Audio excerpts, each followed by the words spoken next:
বিসমিল্লাহির রহমানির রহিম। আসসালামু আলাইকুম। মোদি অনেক বড় একটা ব্লেন্ডার করে ফেলছে। কারণ মোদি আজকাল অনেক হ্যাপি চলতেছে।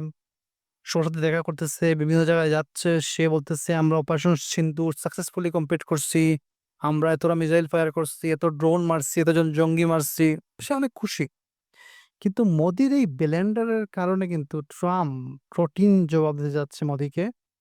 মেইন সিনারিও হচ্ছে শাসি তারর। সে ফুল ডেলিগেশন নিয়ে কিন্তু তাকে মোদি আমেরিকায় পাঠায় এবং শুধু আমেরিকায় না, সে অনেক দেশে ভ্রমণ করবে এবং শশী থারুর হচ্ছে কংগ্রেসের একজন সদস্য। সে কিন্তু বেশ যোগ্য ব্যক্তি এবং ট্রাম্প তাকে আমেরিকায় পাঠানোর মেইন উদ্দেশ্য হচ্ছে যাতে সে ওদের সাথে কথা বলে ওদের সমর্থন আদায় করে নিতে পারে, যাতে ওরা পাকিস্তানে আবার হামলা করতে পারে। শশী থারুর অনেক বড় কাণ্ড করে ফেলছে আমেরিকায় গিয়ে। শেষে আমেরিকা গিয়ে বলতেছে যে পাকিস্তান হচ্ছে একটা টেররিস্ট কান্ট্রি। আমরা সবাই মিলে পাকিস্তানে হামলা করব। ঠিক আছে? এই কথা শুনে ইন্ডিয়ানা কিন্তু খুব খুশি হয়ে যায় যে ওয়াও! সে তো আমাদের হয়ে কথা বলতেছে, আমাদের সুরে কথা বলতেছে এক্সাক্টলি। এবং সে কংগ্রেসের একজন যোগ্য ব্যক্তি। সে আরো বলতেছে আমার উচিত আমেরিকার ট্যাক্স সিস্টেম নিয়ে কথা বলা। সে বলতেছে যে আমি তো এনআরআই না।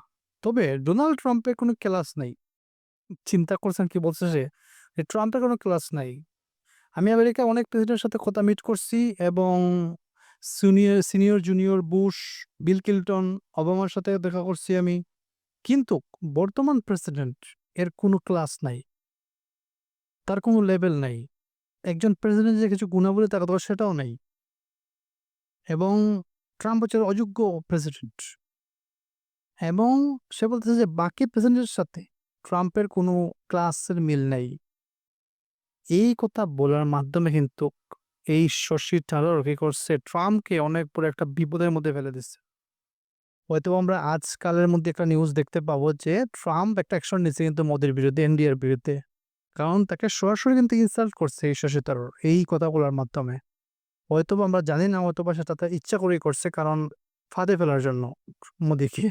এটাই হবে হয়তোবা। আজ এ পর্যন্তই। আসসালামু আলাইকুম।